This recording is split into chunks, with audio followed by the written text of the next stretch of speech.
Oh, you know, We better give it to you first. I don't. Now I'll call the meeting of the Carbon County Board of Commissioners to order. Please rise for a moment of silence, prayer, and pledge of allegiance. Oh God, thank you for the gift of this new day, and thank you for the blessings of this life. Family, friends, work, and purpose. Guide us as we discuss, plan, and dream together. Help us to make wise and just decisions. Amen. I pledge allegiance to the flag of the United States of America and to the republic for which it stands, one nation, under God, indivisible, with liberty and justice for all.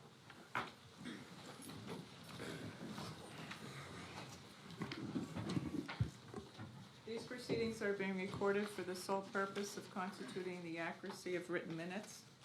Minute tapes are reused, eliminating recorded records of these proceedings. The first item is the approval of the minutes of the previous meeting held June 23rd, 2022. I'd like to note minutes of the meeting held June 16th, 2022, noting the general fund loan number 11 to Children and Youth Fund in the amount of $250,000. Motion approved. Second. Mr. Arner? Yes. Mr. Lukasevich? Yes. Mr. Notstein? Yes. Are there any guests concerning county business at this time? Hearing none, we'll move on. The next item is a presentation by Jared Soto, the social worker case manager. Would you like to join us up here, Jared?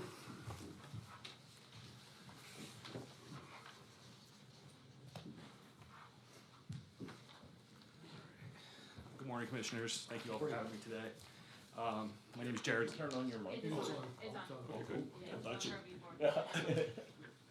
My name is Jared Soto. I'm do social worker with the county here. So part of my role is going to be working with the county through a grant to help divert individuals with mental health concerns within the court system, whether it be through the jail, public defender's office, probation, to services and linkages in the community for possible treatment, if that's more of what their kind of concern is when they're first coming in. So right now we're receiving referrals from the public defender's office, adult probation, and the jail. Spoke with Chief Schatz about how we could kind of further support the police departments around here at this time then too, by providing information, education, things like that, if there are any kind of needs, or even recommendations and supports if they're struggling with dealing with the individual in the community. So meetings that I've kind of had to this point, spoke with Derek George up at the jail, the deputy, the assistant deputy up there, and just trying to work on learning more about the processes and programs inside the jail to support the consumers after their intake, while they are in the jail, along with resources to help them acclimate back into the community. Finding out more about organizations that are already working with the county, such as Prime Care.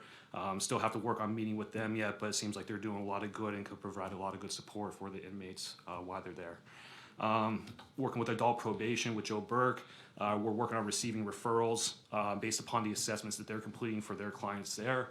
Once those assessments are completed, I will kind of go and provide a further assessment to see if there's any other service linkages that are there, anything that they could kind of be talking more about with Prime Care during their therapeutic sessions, that they have an opportunity to receive that care while they're there.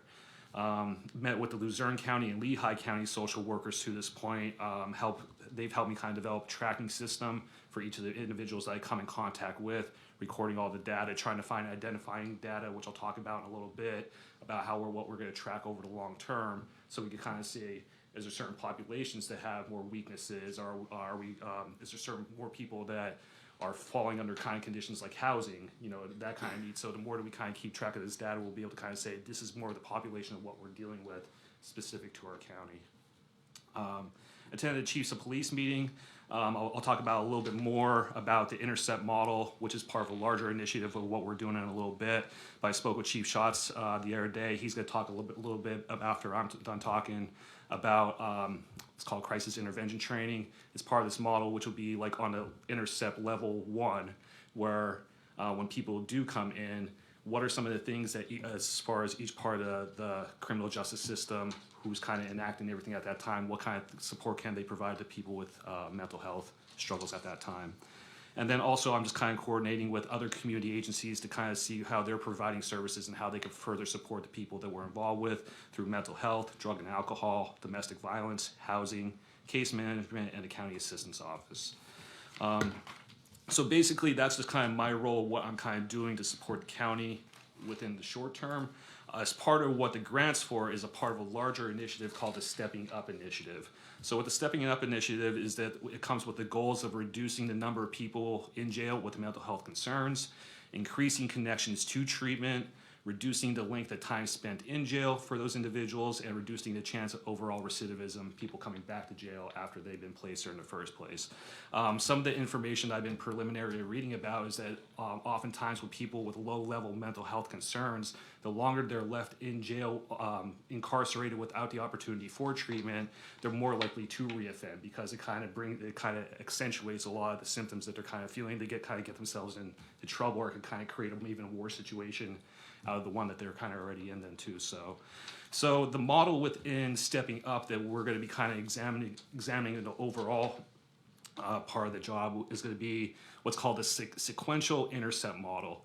So basically, sequential intercept model is it's a model to advance community-based solutions for justice-involved people with mental and substance abuse disorders.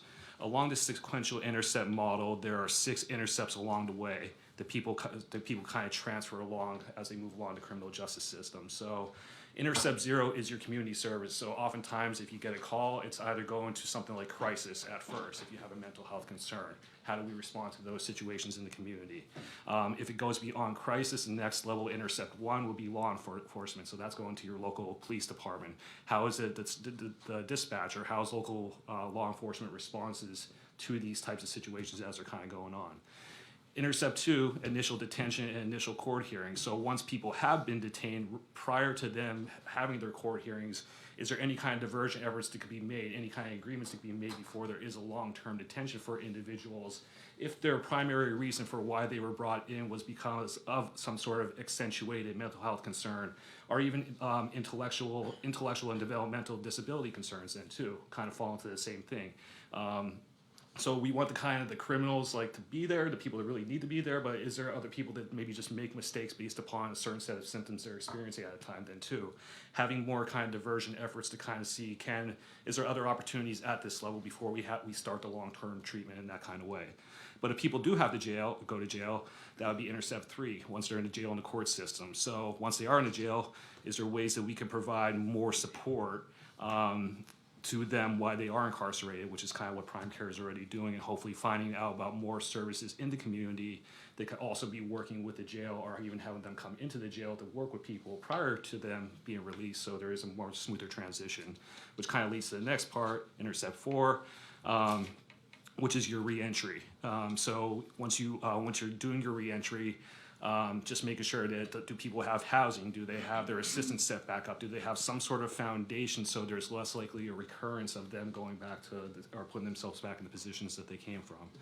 And then finally, intercept 5 would be community corrections.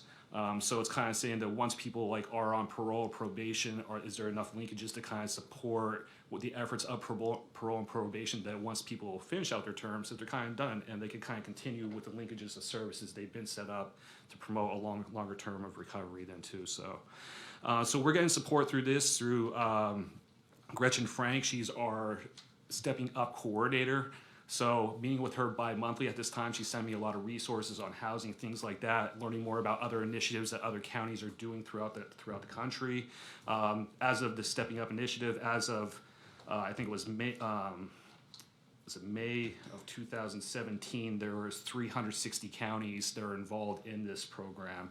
And I think the most recent number I've seen that there's upwards of 550 counties throughout the nation that are involved in this in some sort of way. The commissioners here passed a Stepping Up resolution in 2015, so this is kind of just a continuance of that idea at that time to go forward. So basically, just to kind of sum everything up before Chief Schatz comes on here, in the short term, I hope through the support and education provided by the Stepping Up initiative that we can continue to examine each level of the justice system in Carbon County and work to fill any gaps where possible. Overall, in the long term, the way we fill those gaps and support them over the long term is by tracking data of individuals served to see which populations are more successful and most vulnerable. We hope to identify services which are needed in the county, such as re-entry for individuals who do not have anywhere to stay upon release. So that's kind of going to be more the long-term part about just the data that we're going to collect to work on, just kind of, and hopefully within 2 years' time that we could kind of collect this data, bring it back, and kind of say, hey, these are things that are kind of going on. Like I said before, these are the populations that are most affected. These are things that if we had them here, maybe it would help us transition people a little bit easier, make things, make those foundational needs a little bit more strong and in place as they kind of come out and try to restart their lives in a more positive way. Any questions for Jared while he's up here? News media, we do have any? Just one quick Sure. question. When did you start this in Carbon County? When was this initiative? My first day here was on May 23rd, last month. So a lot of it it has so far just been kind of just getting education, just finding out more about the linkages, how people are doing this kind of job in other counties. Obviously, you have to kind of just, I met with Luzerne and Lehigh, the scope of the counties a lot larger than here, but trying to figure out is there anything that we can kind of bring back on a lesser level, you know, or maybe they're in the overall, if we can't do something the same way that we did, at least to be able to identify that gap and kind of say maybe this is an alternative, the best that we could do within the resources that we have then too. And I know you referenced a grant. Which grant was this one under? I'm sorry, I do not have that information, but yeah, I can find out more about that. But it was a grant that was received that allowed this collection to go Yeah, through. I don't know what that was. I can't remember the. That was the one from Paul Levy. Yeah, Okay, the that different one. Yeah. counties office, Yeah. or public defender's office. Okay, I can look that up now. Thank you. Yeah. Thank you. Any other questions for Jared? Chief Schatz, would you like to join us up here for All right, thank you. your comment? Yeah, thank you, Jared. Covered a lot of material there and a lot of things getting started. We don't have any results yet, Amy, so, but it's a start. We have to start somewhere, so. Chief? Thanks for having me. My name's Joe Schatz. I'm the Chief of Police for the Borough of Jim Thorpe. And it's my pleasure to speak to you today about mental health. A few years ago, as an administrator, I came to the conclusion that the police department needs advocates for mental health. It was a big role. We looked at numbers. We've seen that the mental health complaints were rising. So at that time, we decided we were going to get involved with the training, first of all, and then implement the training onto the streets. Myself, Sergeant Boquico, and Detective Marzin all were CIT trained, crisis intervention trained. So we have the training to go out and administer different, how should I say it, roles in dealing with the connection between mental health and law enforcement. Beyond that, we sent all our officers to what we call a crisis intervention training as well, but it's a lower level training. It's a 6-hour training class. And at that point in time, they learn, ways to deal with mental health individuals on a smaller scale than the three of us, the three supervisors. So at that time, we got involved with the crisis intervention team throughout the county, and we do meet quarterly. And from there, we discuss complaints that may have come in. We have a system set up now with data sharing, and we do it's called the crisis data sheets. If we have a consumer that we deal with through mental health labeling, we do a brief data sheet on that consumer, and we email it to MHDS. MHDS in turn takes a look at it, takes a look at the information, and shares that with their staff, and then we come to some kind of resolution.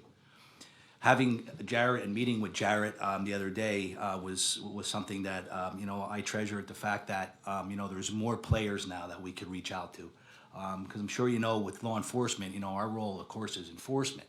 So it's a little tough when when officers get onto scenes and they're dealing with a different type of person, trying to determine whether this is, like Jared had said, criminal or mental health. A lot of the stuff, prior to that was just incarcerate, and that in turn puts someone in incarceration. And ends up with really no treatment, back out on the street again, back dealing with law enforcement, back in incarceration. So having Jared, I think, is another tool that we can keep, like Jared had said, in the model of this circle going, so that we can keep our mental health flowing. On his end, in talking with him, dealing with the recidivism rate helps all of us out, because if we can get the treatment to the individual, the consumer, that makes my job a lot easier. That makes your job a lot easier, and that makes everyone who's involved with the process a lot easier. So, having that in mind, thank you for allowing me to speak a little bit about the mental health. We're big advocates. I know our department is a big advocate with mental health, as well as some other law enforcement agencies here in the county. And I think I'd want to welcome Jared, because I think it's a long time coming that we're doing this, and Chief Schatz for initiating to get this started. I think it's something that has to go to every police department throughout Carbon County, and everybody. This is not a get out of free jail card. This is getting people the help they need. And every day we have people in the prison that probably shouldn't be in there. And if the taxpayers are looking at it, if we can get 10 people out of that jail and get them help, that's where we got to go to. So you're going to have a big job ahead of you, and wish you lots of luck. And I said, I hope, Chief Schatz, you can advocate throughout the county, and maybe we'll get some of these other police departments on it. That's going to be the key. Yeah, and data sharing, like you said, data sharing is the big key, because you have to share, that type of data. And of course, we're constrained in what we can share, but we can definitely. There is stuff in place, and there is policies in place of how we can share it and how we can get the treatment necessary for these individuals. So that way, the outcome is good. And for us as well, it's good for the officer, because when the officer asks me if John Doe was what happened to him, I can come back and say, hey, listen, he was through here, he was through there, and it it really does make a big difference. So thank you. Any other questions in the meeting? Just one quick question. In regards to, I know your department's very well trained with the crisis intervention training. Is that common practice in other police departments, or is that just something that is optional? It is optional. I know, like I said, dealing with the mental health issues, I'd like to see the training, which I'm sure other departments as well. And I know, here in Carbon County, we're getting a lot more new police chiefs that I've met with personally and explain what's what. So I think you'll see a lot more down the road of, more departments buying in, to the mental health issue that we have. Yep. Comment on that is that it's not only the police chiefs or the county commissioners supporting it, the local municipalities have to support that additional training as well. And they have to realize that how serious this mental health issue is today. It's worse than ever. And hopefully when they pass the budget, there will be an increase for mental health. And I understand there's some coming out of the federal government, but is it enough to do what we have to do? But it's extremely important that the police chiefs are in support of, and their township supervisors or borough consuls have to get more involved and really understand the system and support it. Okay, thank you, Chief. Thank you for having me.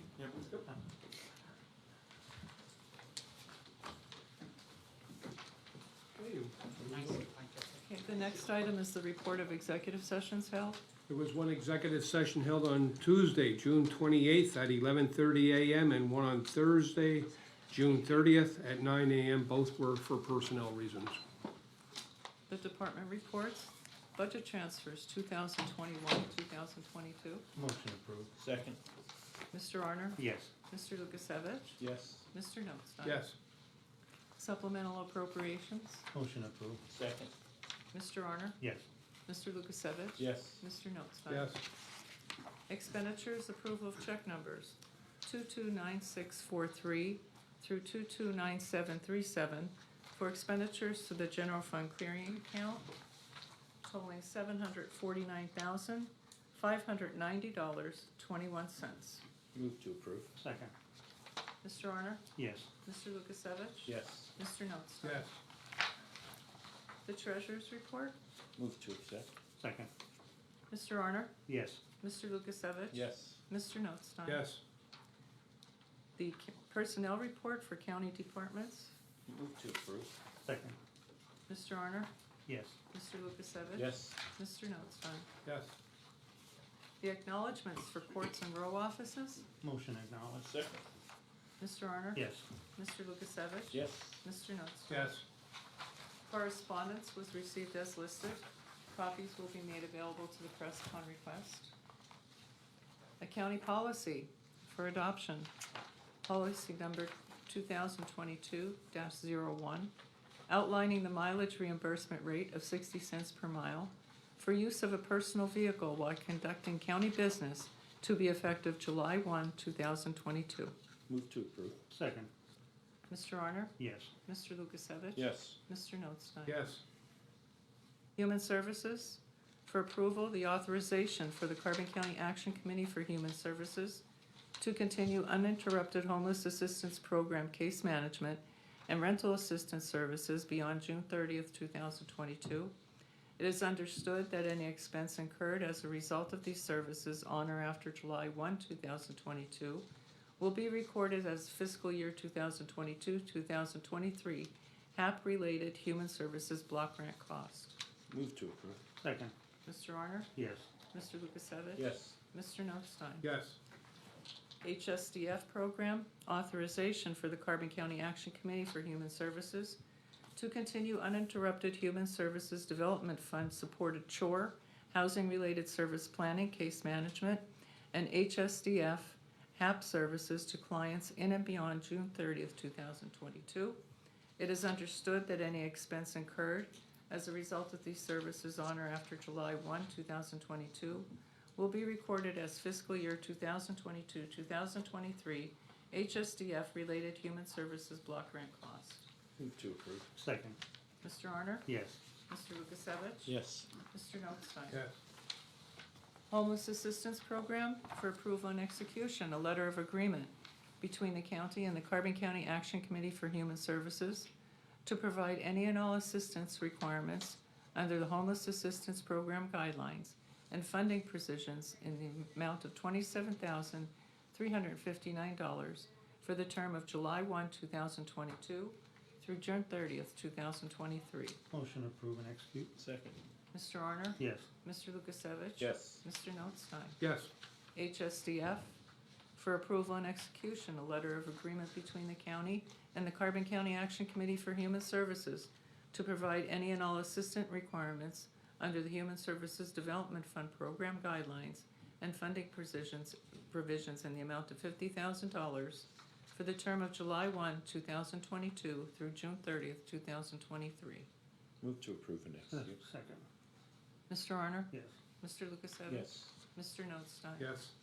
The Sheriff's Department, vehicle fleet financing for ratification. The revised proposal submitted by Enterprise Fleet Management of Harrisburg, Pennsylvania, for 3 additional vehicles under the Vehicle Fleet Financing and Maintenance of the Master Open-End Equity Lease Agreement, approved April 27, 2017, agenda item number 17-159. The vehicle monthly costs with a term of 60 months, and it previously replaces an agreement that was approved on April 14, 2022, agenda item number 22-194, as listed.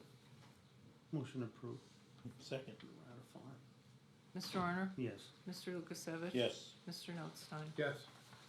The Solicitor's Report? Thank you.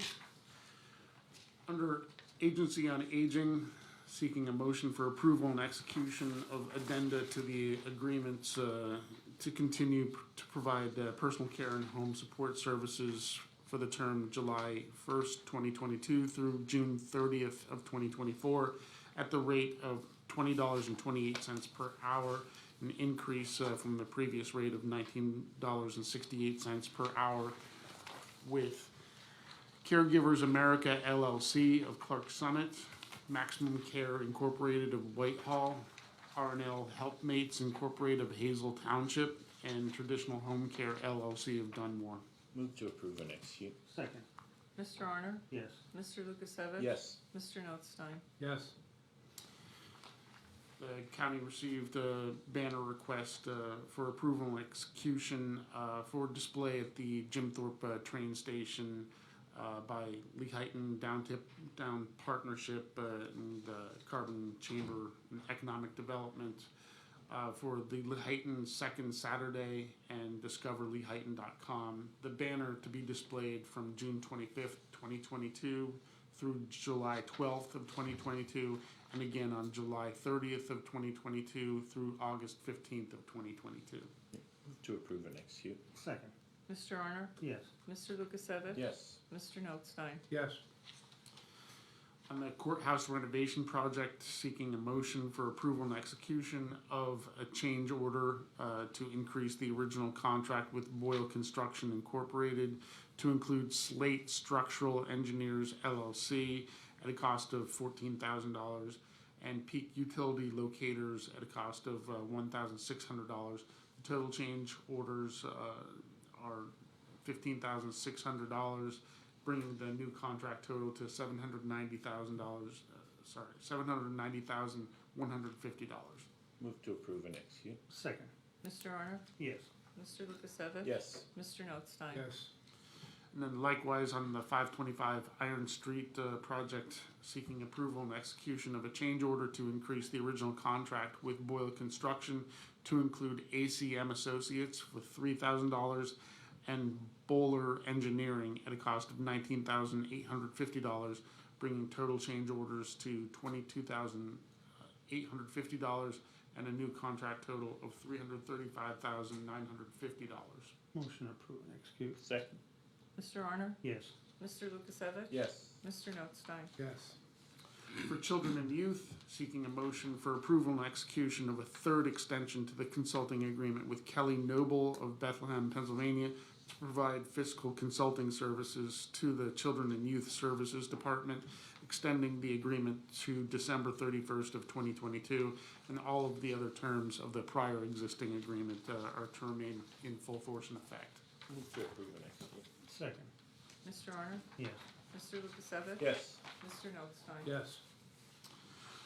Under electric for the county accounts, seeking a motion for ratification of an agreement with Constellation New Energy Incorporated of Houston, Texas, for the purchase of electricity for 46 service accounts for a term of 36 months at a fixed price of, I'll say it this way, 10.636 cents per kilowatt hour, as recommended by our consultant, Apollo Edison. Move to ratify. Second.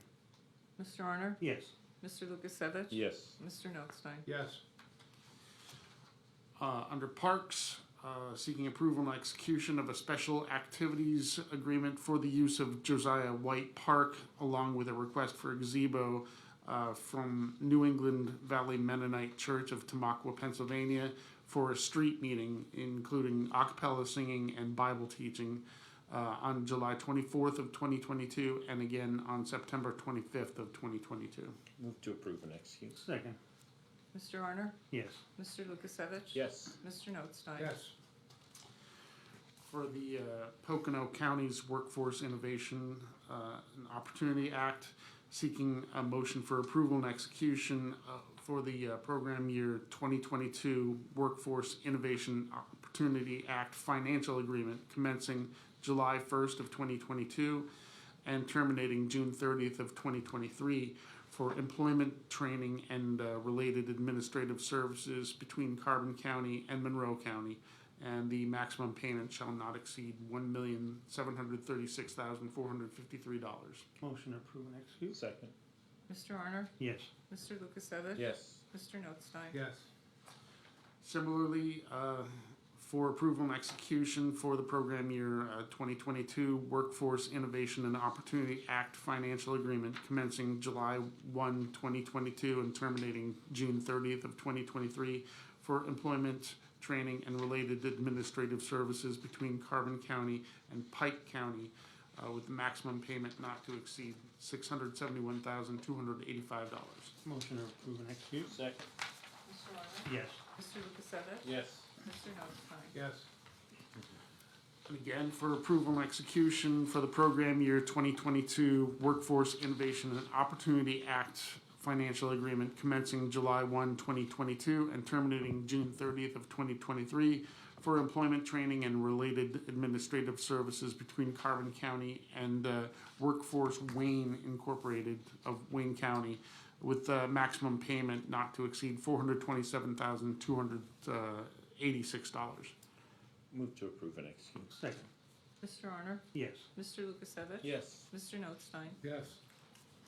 Right, seeking approval of resolution 21 of 2022, honoring Cody Robert Meckes, a member of Boy Scout Troop 555 of Jim Thorpe, Pennsylvania, on attaining the rank of Eagle Scout.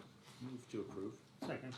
Mr. Honor? Yes. Mr. Lukasevich? Yes. Mr. Notstein? Yes. And may I read the resolution into the record?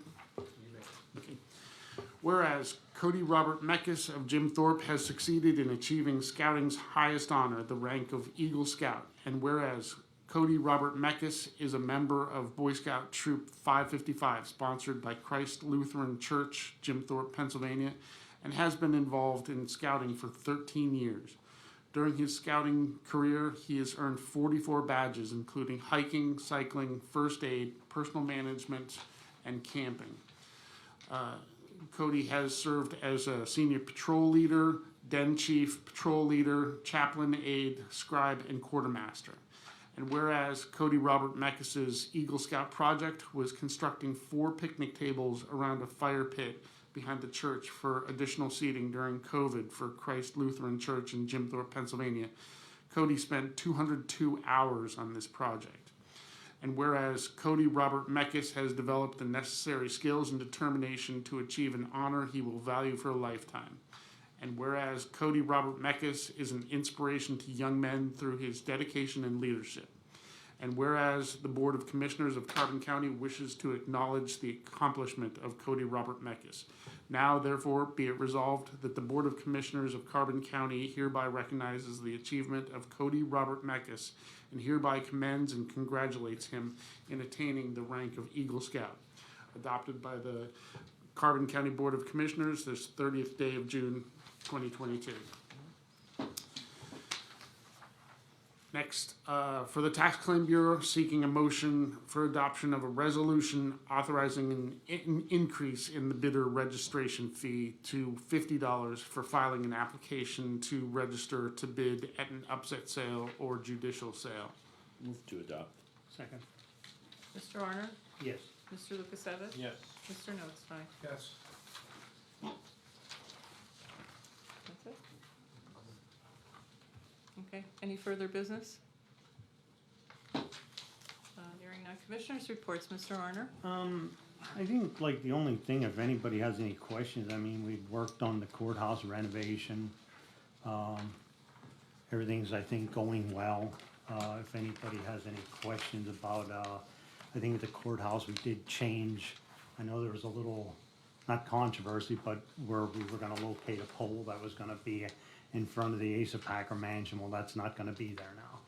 We're going back to the original one. It's gonna stay on the pole where it's at. And for the Lehigh Iron Street project, that Bowler Engineering for the 19,000, that's reconfiguring the parking lot to the 43 spaces like we agreed to with what the borough wanted, and some safety upgrades for that. And the $3,000 part of that for ACM was like that lead testing, the asbestos, and we did get a negative test back on the asbestos. I think that was last week, so we're in pretty good shape there on the building projects. And that's all I have. Okay, Mr. Lukasevich? Yeah, a couple items. Saw the increase of the mileage reimbursement from 45 cents to 60 cents a mile. That does coincide with the most recent announcement of the IRS to increase the reimbursement rate. And I'll say, if you look back historically, the last time that 45 cents was a reimbursement rate for the IRS was 2006. So, and it couldn't find any record of the county, of when we actually changed it to 45. So that's definitely necessary. That increase is going to positively impact about 25% of county employees. So in 2021, and I'm going to thank the controller for helping collect the data for me, 99 employees, which is about a third of them are what I refer to as high frequency, high mileage accumulators, were reimbursed a total of $38,271 for just over 85,000 miles driven in their personally owned vehicles for essential county activities, meaning, it was a requirement, job had to be done, county fleet vehicles were unavailable or not practical. And we do have 51 vehicles, across our fleet. Now that reimbursement rate, if we take it to 2021, that would have increased the budget just under about $13,000. So it's not a significant impact on the budget, but it is one we have to be conscientious of. And that beckons the requirement for greater accountability and control of this specific program. I want to thank the Controller's Office, Children and Youth and Aging. We've been working over about 2 months to bring to realization a pilot program that would use a mileage calculating app, right? So something more aligned with this than this to help us streamline the process and more accurately determine the mileage that is to be reimbursed. And we're looking at a 5-day pilot program, 2 high-frequency, high-mileage accumulators from Children and Youth, 2 from Aging, and then working with the Controller's Office to kind of roll that data together through the back office of this application. And part of the role of this application and the process for consideration, one, it reduces rounding up. So instead of 31.4 miles or 5, you might say 32 miles. It reduces the amount of time that is spent out filling out a form, most concerningly with the high-frequency users. It eliminates the supervisor's requirement to confirm each mile entry. So, Chris went from 1211 Center to 2 Hazard Square. Who's going to sit there and do that every time on one of these documents? It's unrealistic expectation of the supervisor. So this would potentially eliminate that requirement. And then finally, IRS compliance, because this is a tax-free reimbursement. And I said the high mileage, high frequency, high mileage entities, Children and Youth, Area Agency on Aging, Coroner's Office, and then really high frequency are IT folks who are always out running around, and that's only going to increase as we develop Iron Street. That's on that one. Had a request or an inquiry in regards to our parking ordinance about 2 or 3 weeks ago. We just had a discussion about we are re-looking of updating the ordinance, but part of that is the validated parking that we plan to commence in 2022.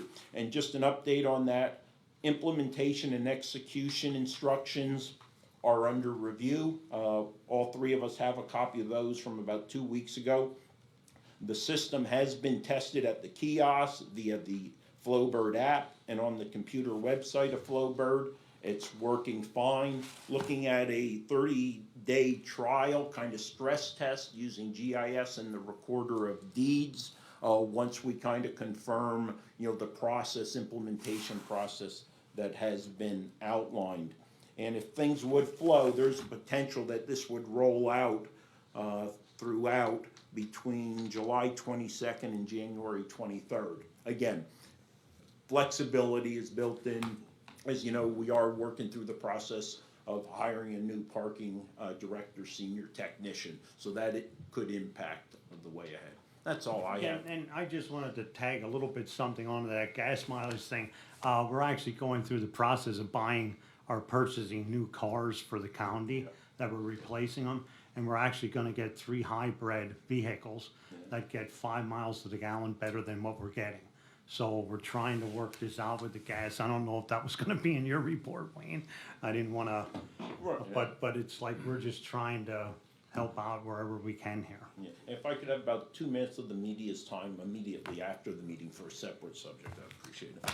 Yeah, going back to the vehicles, and the reason it was ratified as well was, we didn't get the cars we really wanted on a couple of them. We were looking at certain models and everything, but because of the supply chain and the ability to get them in a timely fashion, these, vehicles, I think, 2 out of the 3 or something were already on the ground. They were on a lot somewhere. It's either take it now or if we special ordered, it would have been months. I know one of the issues we're running into as far as renovation project, we're told the generator is 40 weeks. Yes. So if we want a generator, we better order it now for next year. It's, and we're suffering that in many other areas, even the training center. It took us 12 weeks to get the training, the trim work in the color we ordered for the police building. And we talked about changing the order, but the color and that, but then we would have went back to the bottom of the list. So we just sat it out, and after 10 weeks, we finally got it. Yeah, next week, or 2 weeks, 3 weeks, and then it got, well, next week, maybe. So, yeah, supply chains continues to be a problem on a lot of things, so. But as far as the cars, you know, when you look at what we're paying out and the additional cost, what would it cost us to purchase or lease additional cars? Because these people are on call, they're at home, they don't know when they're gonna get called out. The coroner's office in particular, you might have 2 or 3 calls at a time. I know the coroner's office was out on over 600 calls last year. So that's another extremely busy office, and the deputies are spread out throughout the county. So how do you really justify giving a car to these people if you have 5 deputies throughout the county? It doesn't, just not fiscally feasible to do. So that's all I have. Meeting adjourned. Kelly. Ryan. Nothing. Okay, Amy, I know you got No, one. I'm gonna have that. With regards to the agreement with Constellation New Energy Incorporated, was that through the electricity auction? Yes. When did that take place? Oh, about 2 weeks ago? When we, as soon as you authorized them to act as Yeah. your agent, they went out and Okay. had the auction. And, I know it says 46 service accounts. Do you guys know, estimated how many kilowatt hours you guys use for that? We know exactly, but not off the top of our Yeah, head. not here. 'cause We had to did provide have it. right? Yeah. It's somewhere. Yeah. Can somebody email that to me? Yeah, Turn off the lights when you leave. right, yeah. And in regards to, the renovation project for the courthouse, when are you guys looking at, really kicking it off with regards to bids and all that? Well, I think we're still looking at that September 19th date. September You know, I think 19th we're, was our I mean, last it's meeting. very close. I mean, there's little details on what kind of work we want in different areas, but I mean, we're almost there. Yeah. And that's all I have, and thank you. Okay, have a good weekend. Safe. 4th of July. You